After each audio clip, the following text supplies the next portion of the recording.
something else that you mentioned was this distinction in between, like, teachers must have different ways of managing one-to-one, small groups and large groups. And I believe the biggest problem lies on when teachers are teaching large group situations. This is also a recurring question, especially when teaching speaking, right?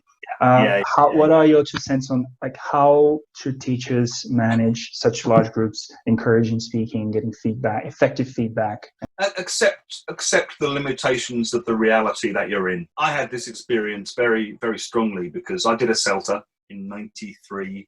I was trained to do small group pair work and monitoring and feedback. And it was kind of based on this idea that you'd be teaching groups of 12 or 14 maybe, yeah? My first job overseas was working in Indonesia. And one of the first classes I had was a group of 120, where they gave me a microphone and I'm in this huge room speaking through a kind of crackly sound system.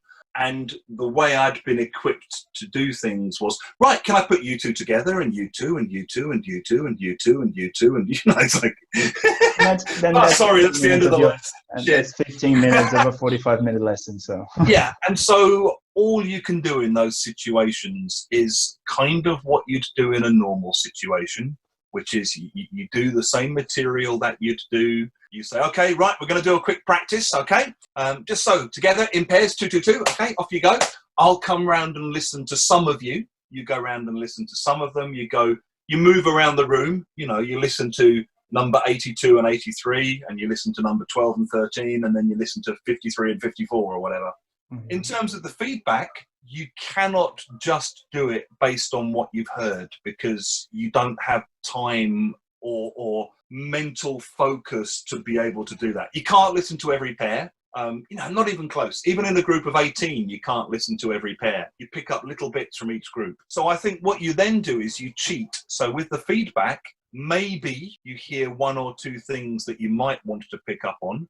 What you really do is you kind of pre-prepare some things, and you say, okay, so going to look at some things that some of you were saying, and really nobody said this, or I didn't hear anybody say this, but these are things that I think will help you have these conversations better next time. And it's kind of like, I'm cheating because here's one I've got up my sleeve already. And students never ask you, who said this? They know it's the kind of game. They know that you're giving them input. But I think from a student point of view, they need to have some kind of new input to make them feel that it was worth their while doing the speaking. If you're just speaking and there's no feedback, it's like, what am I paying you for? I could talk to my friend in the pub in English without paying you to kind of go, great.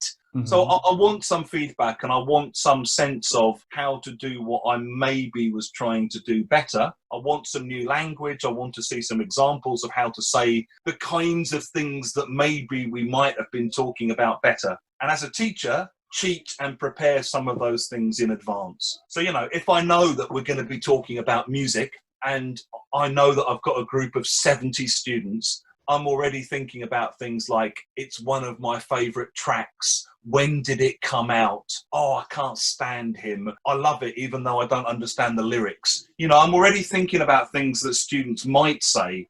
And then depending on the level of the class, I might get some of this up on the board. I might gap some of these words. And then I might just go, right, so I heard some great things. Some of you were saying, the words to the songs. What do you call the what? Yeah, the lyrics. Good. And you're kind of working with the group still, but not necessarily directly from things that you heard them saying, because you just can't do it in that, you're a hell of a teacher if you can be in the room with 30 or 40 or 80 people and hear things. It's hard. And so when things are hard, make things easier for yourself, because otherwise... And it doesn't actually diminishes the merit of the feedback, right? It doesn't. With anything in teaching, it's also asking, what are your alternatives in the situation? And your alternative is to decide that because the group's so big, you're not going to do pair work.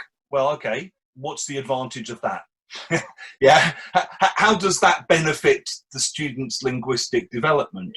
Or you might be thinking, oh, but they might be talking about something else. They might be messing around. Yeah, they might, but they might not. For me, I think you have to give them the benefit of the doubt. And yes. You have to give them the opportunity to speak. Mm-hmm. And if they don't, that's not your problem in the end. You've given them the opportunity teaching's all about giving opportunities and accepting that not everyone's always going to take every opportunity you give them, but that's not a good reason not to offer the opportunity. Yeah, exactly.